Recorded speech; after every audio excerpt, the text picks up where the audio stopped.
શું મામલે રજૂઆત કરવા જઈ રહ્યા છો?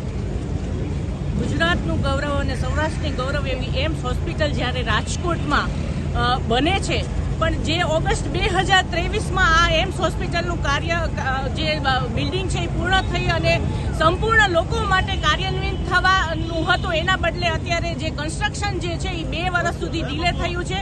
ત્યારે આ ભારતીય જનતા પાર્ટીની કમિશનવાળી 40% કમિશનવાળી સરકાર જે છે એ માત્ર ને માત્ર પોતાના તાઇફા કરવામાં જ પૂર્ણ છે, પણ જે લોકોની જે સુવિધા માટે થઈને આ જ્યારે એમ્સ હોસ્પિટલ બને છે તો કન્સ્ટ્રક્શન કામ પણ ખૂબ જ એની ગુણવત્તા પણ ખૂબ જ નબળી છે. તો અમે એમ્સના જે એક્ઝિક્યુટિવ ડિરેક્ટર છે એને આજે અમે આવેદનપત્ર દેવા માટે આવ્યા છીએ કે થોડા દિવસ પહેલા પણ વડાપ્રધાનશ્રીના હાથે આ એમ્સ હોસ્પિટલનું ઉદ્ઘાટન કરવાનું હતું, પણ ઓક્સિજન પ્લાન્ટ ન હોવાને કારણે એ કામ ડિલે થયું છે. આગામી દિવસોમાં પણ વડાપ્રધાનશ્રી જે છે એમ્સ હોસ્પિટલનું ઉદ્ઘાટન કરવા માટે આવવાના છે, પણ અમને લાગે છે કે એની તારીખમાં પણ હજી ફેરફાર થશે જ તે.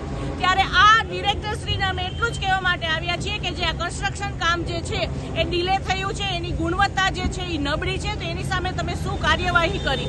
એ જ રીતે ભારતીય જનતા પાર્ટીના શાસકોને પણ અમે કહીએ છીએ કે માત્ર ને માત્ર વડાપ્રધાનશ્રીને વહાલા થવા માટે તમે જેવી રીતે ચૂંટણી આવે છે ત્યારે એરપોર્ટનું ઉદ્ઘાટન કર્યું, પણ એમાં સુવિધાના નામે મીંડું છે. એ જ રીતે જો આગામી દિવસોમાં પણ વડાપ્રધાનશ્રીના હાથે ઉદ્ઘાટન કરી અને એમ્સ હોસ્પિટલમાં જો સુવિધા નહીં હોય તો કોંગ્રેસ અત્યારે તો માત્ર આવેદનપત્ર દેવા માટે આવી છે, પણ આગામી દિવસોમાં લોકોના પ્રશ્ન માટે આંદોલનાત્મક રીતે ત્યાં એમ્સ હોસ્પિટલ જશે અને એની જે ખામીઓ છે જે એ પણ સામે જ દેખાડશે. આજે તમે જોશો કે હમણાં થોડા દિવસ પહેલા એમ્સ હોસ્પિટલમાં જે એક સ્લેબ છે એની ગુણવત્તા નબળી હોવાને કારણે તોડી પાડવામાં આવ્યો હતો.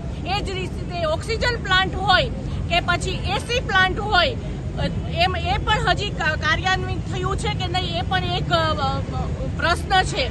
અને જ્યારે વડાપ્રધાનશ્રી આવે છે અને જે આપણે કહીએ કે મેઇન અત્યારે તમે જુઓ કે કોર્પોરેશન હોય, જિલ્લા પંચાયત હોય કે પછી રાજ્ય સરકાર હોય કે કેન્દ્ર સરકારમાં જ્યારે ભારતીય જનતા પાર્ટીનું શાસન છે ત્યારે એમ્સમાં જવા માટેના જે રોડ રસ્તા છે એ પણ હજી પૂર્ણ થયા નથી. રોડ રસ્તા આગળ જે સ્ટ્રીટ લાઇટો હોય એ પણ પૂર્ણ નથી. એની સાથે સાથે એમ્સ જવા માટેની જે રેલવે ક્રોસિંગ છે અહીંયા પણ ઘણી અત્યારે અમે 2-3 વખત ત્યાં ગયા, પણ રેલવે ક્રોસિંગમાં પણ ખૂબ જ દુવિધા થાય છે. તો એને માટે પણ એ લોકોએ શું કાર્યવાહી કરી, આ તમામ જે મુદ્દા છે એ લઈને આજે અમે આવેદનપત્ર આપવા માટે આવ્યા.